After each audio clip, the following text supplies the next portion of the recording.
With the world's population almost reaching that 8 billion mark, what have you been doing to assist in preventing global humanitarian crises, such as hunger, environmental degradation leading to climate change, water scarcity, disease, epidemics, and others?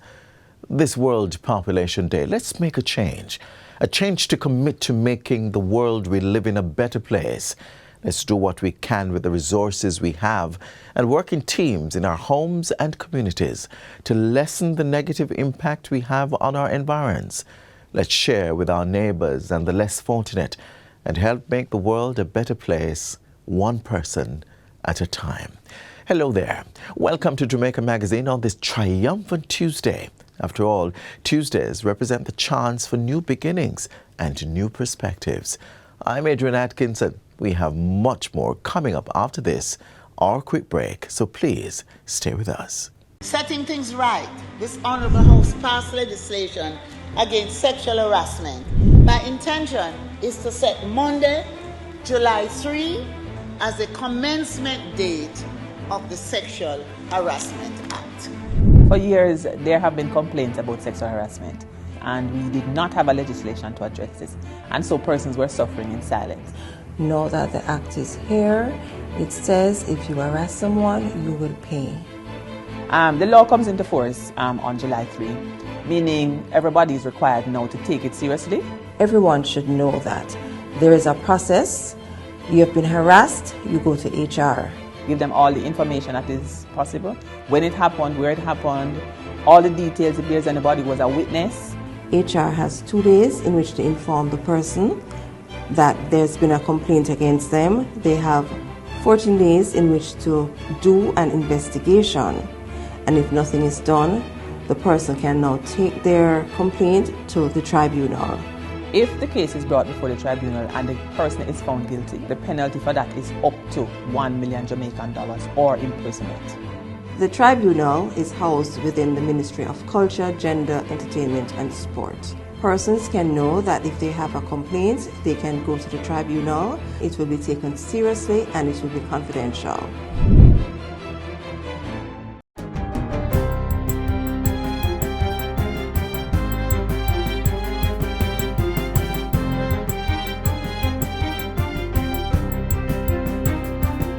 Good day, I'm Stephen McHugh, and this is your JIS News for Tuesday, July 11, 2023.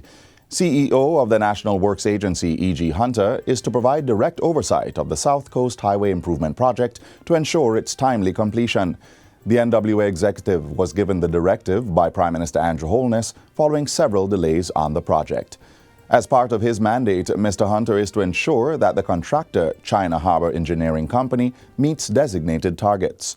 In a release from the Office of the Prime Minister, it was revealed that 14 of the 17-kilometer roadway from Harbourview to Yallis that was affected by water main breaks has since been asphalted. Full restoration is expected by August 23, 2023. Prime Minister Andrew Holness highlighted that the government has made substantial investments in St. Thomas and Portland, which would bring comprehensive benefits to the residents. The Prime Minister said the new road network would increase job opportunities, investment, and quality of life for the people of Portland and St. Thomas. Residents of Somerset and Manchester now have access to free potable water following the opening of a water shop in the area. The facility was commissioned on Friday by Minister of Local Government and Community Development, Desmond McKenzie. The Somerset facility was constructed at a cost of $21 million and will provide 40,000 gallons of potable water daily to residents. It brings the number of water shops constructed in the parish to 4, the other 3 being in Marley Hill, Belfield and Mile Gully. Minister McKenzie told the residents that newly established water shops are part of the water solution for rural Jamaica. We are now working on a program which I hope later on this year to announce. That once we will have concluded the study on that, the same thing like what we did in Chambers Pen in Hanover, where we tie an entire community, 1,500 residents, who never had water in their pipes, in their homes. And we use rural water to devise a system that ties them into a main water line that in Chambers spend in and over every single household of water in their homes as a part of the improvement of providing water. In the meantime, Minister Mackenzie says in light of the current drought, municipal corporations are being provided with funds to buy water trucks so they can respond to communities that need water. Minister of Labour and Social Security Pernell Charles Jr. is encouraging normalcy at the National Water Commission, NWC, as the agency seeks to resolve wage talks. The management of the NWC and 5 unions representing over 2,000 workers met at the ministry on Monday to iron out concerns with the compensation review.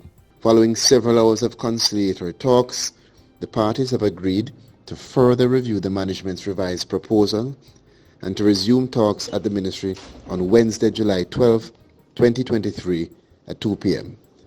I want to thank all the parties for embracing the Ministry of Labour and Social Security as a platform for continued dialogue, and I encourage all parties to remain in a state of normalcy during the conciliatory process. Education Minister Favour Williams says the government is advancing its commitment to provide a more interactive classroom experience. Minister Williams says the aim is to have a classroom system that is bolstered by technology to drive innovation through further integration of science, technology, engineering, and mathematics, STEM.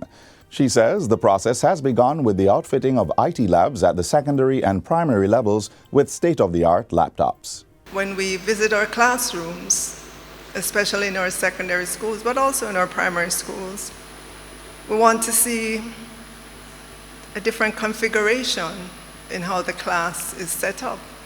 Currently, when you go in, chances are you're going to see desks neatly in a row and the teacher in front of the class.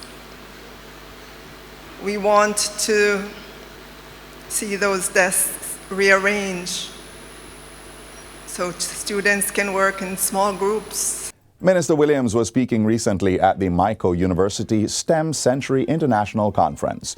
She says the vision for the new classroom is to have hands-on material and equipment for use in experiments, projects, and investigations, as well as state-of-the-art science labs. The Education Minister assures that the government is working to provide all educators with the required resources.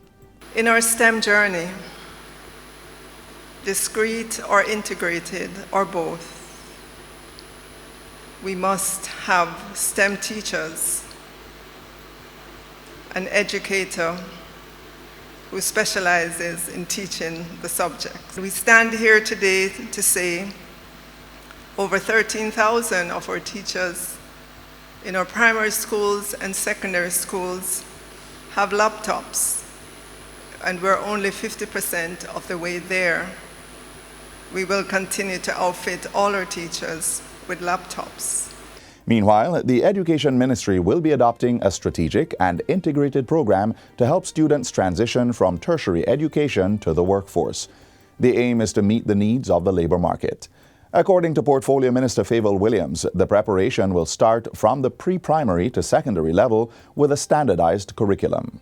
The world of work is calling for educational institutions to produce a different kind of students with what has become known as the 21st century skills, creativity, collaboration. So it's not just learning the book work, as we would say, the academics. It's also these other skills that will allow them to be effective in the world of work. Minister Williams was addressing the Association of Caribbean Higher Education Administrators' 20th annual conference recently. She emphasizes that discussions are ongoing for enhancing important aspects of the tertiary education sector. Areas include expanding access, funding for students and institutions, and the relevance of programs, considering the shifting demands of the labor market. Tertiary education and training continues to provide important social benefits. We all know it's a wise financial and personal investment, but we also know that education is a sector like any other sector that has to look at itself, to look at the product that it is delivering and not be afraid to make the changes that are required. And finally, the successful completion of the 3 public Wi-Fi hotspots per constituency program has paved the way for a 4th to be added. The extension of the program will start in the 4th quarter of this financial year and will be implemented at a cost of over $100 million through the Universal Service Fund. Providing the update recently, Telecommunications Minister Darrell Vaz said through the initial program, all 14 parish capitals received free public Wi-Fi. I am pleased to announce that all 189 sites are currently online, with 166 of them being formally launched across all of these constituencies. Minister Vaz said over $165 million had been spent so far to provide connectivity to schools and public institutions, such as post offices, health centers, and libraries. And that's it for JIS News Today. I'm Stephen McHugh. Thanks for watching.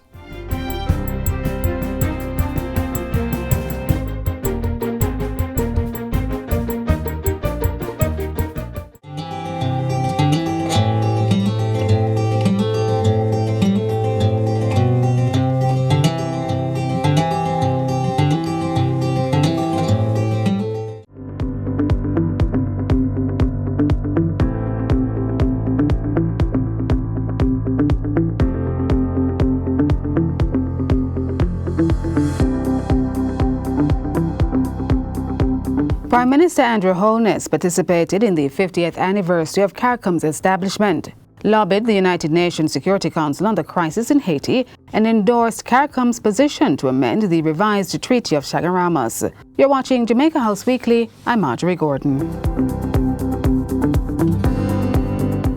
The duties of Prime Minister Andrew Holness last week began in Trinidad and Tobago for the CARICOM Heads of Government meeting. Mr. Holness was accompanied by Foreign Affairs and Foreign Trade Minister Senator Kamina Johnson-Smith and a delegation. We had an opportunity to meet with several important world leaders, including President Kagame of Rwanda, where we discussed cooperation with Haiti and in other areas. Mr. Holness also strengthened the bonds of friendship with South Korea when he met with Prime Minister His Excellency Han Duck-soo. The leaders discussed renewable energy, digitization, and bolstering Jamaica's security apparatus with technology integration. Caucus meetings were also had with other very important partners. And we had the Secretary of State, Secretary Blinken, from the United States. We led very important discussions on securing our borders, on controlling the illicit flow of arms and ammunition into our country. We had very important discussions on trade, on climate change and climate financing. Still in Trinidad, Prime Minister Holness hailed CARICOM's decision to amend the revised Treaty of Chaguaramas as beneficial to the Jamaican people. The changes will take effect on March 30, 2024. It will guarantee all CARICOM nationals the right of unrestricted travel to live and work in member countries of the community. The decision applies to member states that are also part of the CARICOM single market and economy and expands free movement beyond certain categories of skilled persons as previously agreed by CARICOM governments. Chairman of CARICOM and Prime Minister of Dominica, Roosevelt Scarrett, made the announcement during a press briefing to close out the 3-day event. In addition to the free movement, there is certain contingent rights that will be associated with the free movement. Access to primary health and emergency health, access to basic education, pre-primary, primary and secondary education.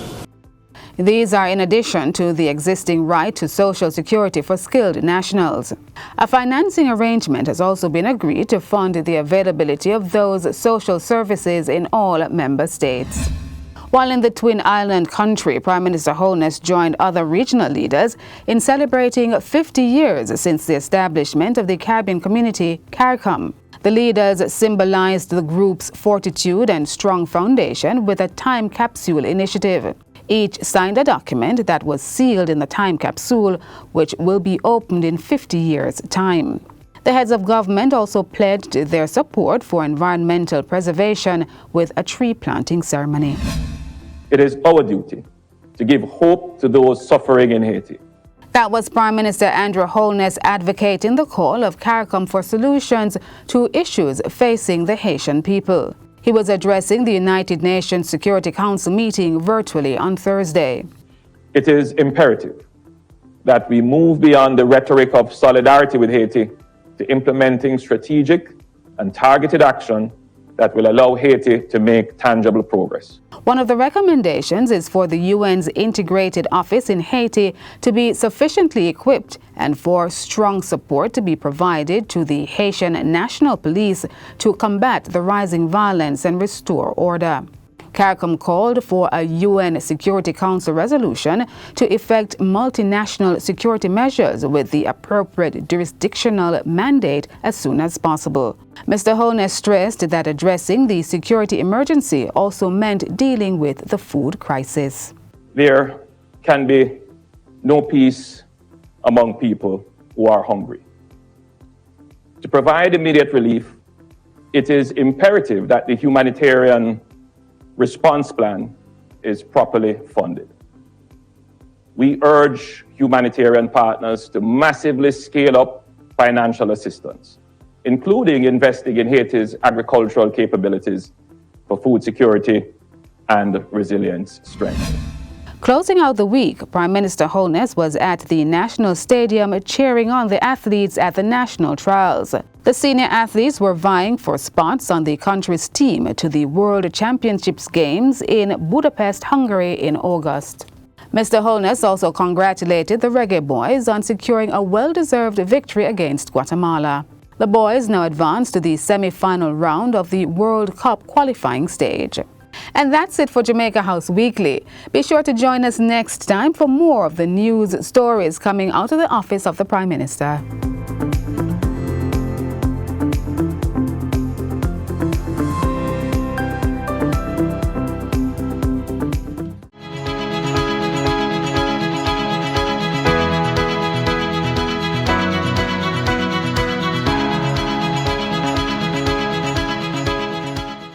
The world as we know it has gone through centuries of changes, and now more than ever we have been experiencing some of the effects of decisions that have been made over the passage of time. With that being said, it is never too late to help the environment in which we live. Let's see what can be done to help conserve our wildlife.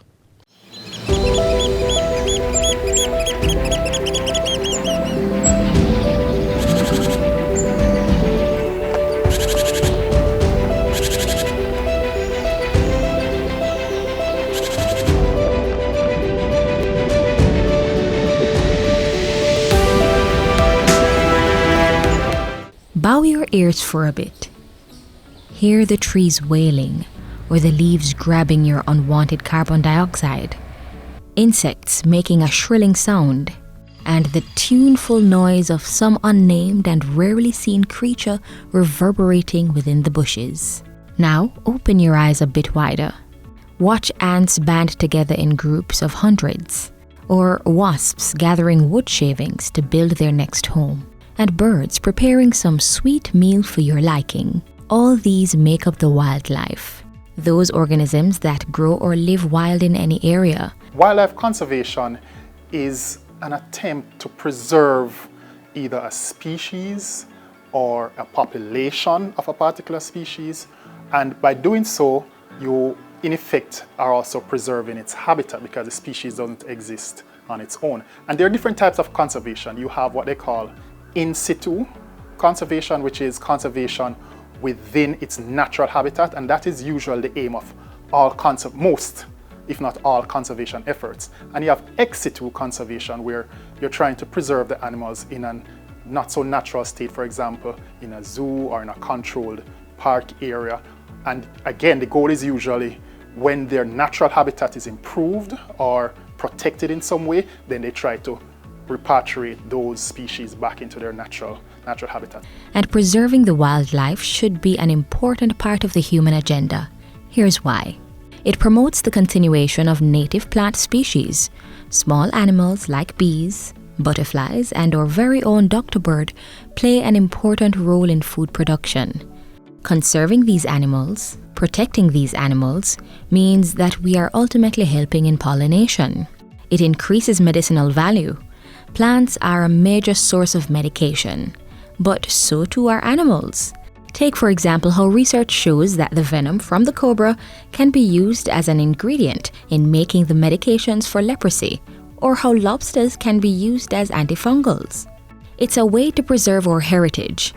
Some plants and animals are unique to specific countries, so conserving those wildlife means conserving those traditional aspects of our culture, things like the blue maho plant or the yellow pui tree of Jamaica, and even the lions and leopards of Africa. It enhances food security by protecting natural habitats from degradation and forests against deforestation. The availability of a variety of food products increases. Everyone needs to play a part. We have to understand that preserving the wildlife, it's not necessarily just for how it can benefit us, but we're also looking at the future generations. And so each person needs to be a little bit more responsible in what they're doing, where they dispose of garbage, cutting off areas and so forth. Understand the law, the Wildlife Protection Act, for example. One basic feature of it is that all native birds are protected. Don't catch the birds. We have hunting season, that is something that is actually regulated. But besides that, we try to encourage persons not to take matters into their own hands at times. Sometimes we have some species that we're trying to protect that are inherently can be a dangerous species, like a crocodile, for example. We encourage persons not to go out and try to catch those animals, but to call NEPA. Here's your chance to do your part to conserve the wildlife.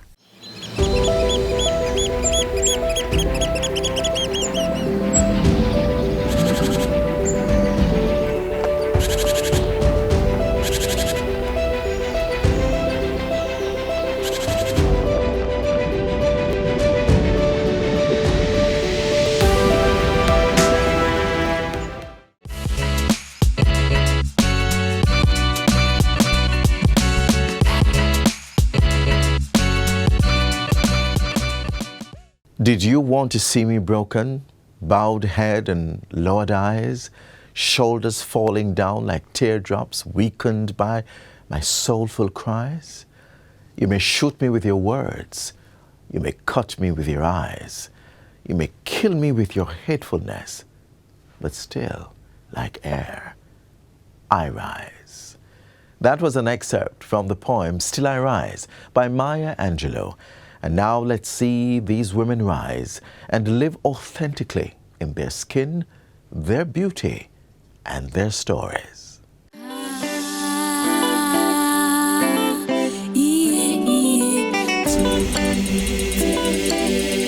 Every culture has a body of stories and successive generations of storytellers who represent the memory of those people.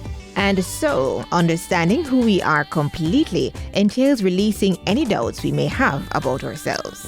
What I would like to know is why are there less light-skinned persons and more black-skinned persons in Jamaica?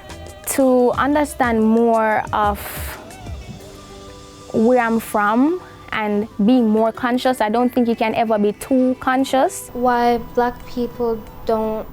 some black people don't really like their color. My blackness is more than just what happened in slavery times. It's more than that. We're bringing something in that I believe that we need to tell that story. Dear Black girl, here's an extraordinary tale of your history, and it begins here.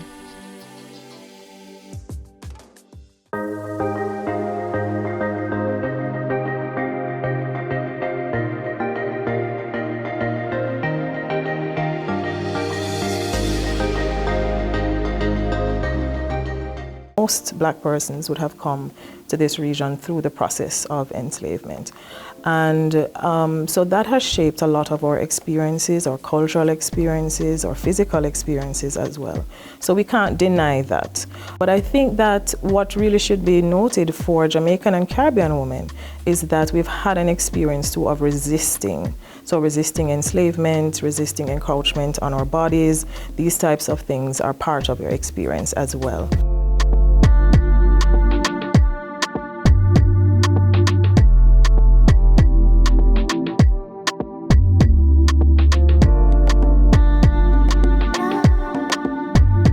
The Negro is so often miseducated that we believe we're not contributing unless we have on high heel shoes and stocking and jacket and tie and all of these wonderful things that some outside force tells us that we ought to be. I think that in Jamaica we can take a lot of things for granted, and one of that is our blackness, right? And so because we take it for granted, we will bleach our skin and we try to look like, you know, our European brothers and sisters, but in all aspects, we are supposed to celebrate our blackness. There is a general lack of education that we as Black people have about the greatness of our skin, of our skin color. Melanin is so important that it protects us from the sun's harmful UV rays and, for the most part, keeps us safe from skin cancer.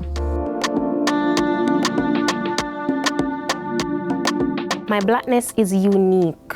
My blackness is strong. My blackness is culture. My blackness is special, unique, and strong. My blackness is phenomenal. My blackness is what makes me beautiful. My blackness has allowed for certain opportunities as well, because say in a space they want to show diversity, I would be able to represent there as well. So when we step out and we go to different countries or we are leaving the island, we know within ourselves that we are, you know, bringing something, that we are a brand, right? And so when we go amongst other people, we're not going to feel inferior. We're not going to feel as though we don't contribute to something. We will be able to say, hey, you know, I bring something because I know what my blackness is. Traditionally, Jamaican women have also charted their own course in business, in politics, in work in the public sphere. I think generally we have not been very much conforming to what is expected of womanhood for the most part. What is happening now? We are picking up some habits that I don't like. We're taking the foreign stuff. You cannot take somebody else's culture and put it on your kids. A person who doesn't know their culture is lost. God made us so beautiful. God made us so beautiful. And we should embrace what God gives to us. Don't try and change it. This is who I am. It's not a struggle. It's not a challenge. It just is. So, to self. Don't try to change me. Don't try to lock me up.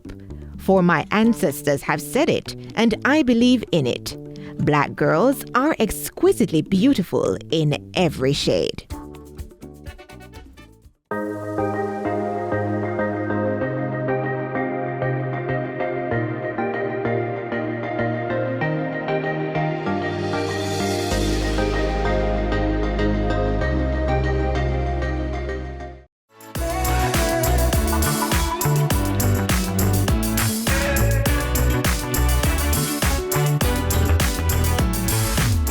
Remember at the start of the show I told you about helping your neighbor and taking care of your environment?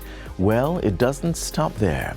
Although this is where we have to end today's show, remember you can always go out and make a difference in your community. For more interesting and meaningful content like this, be sure to visit our website, gis.gov.jm, to catch up on this episode and lots more. I'm Adrian Atkinson. On behalf of all of us here at the GIS, thank you so much for watching. This has been a production of the Jamaica Information Service, the voice of Jamaica.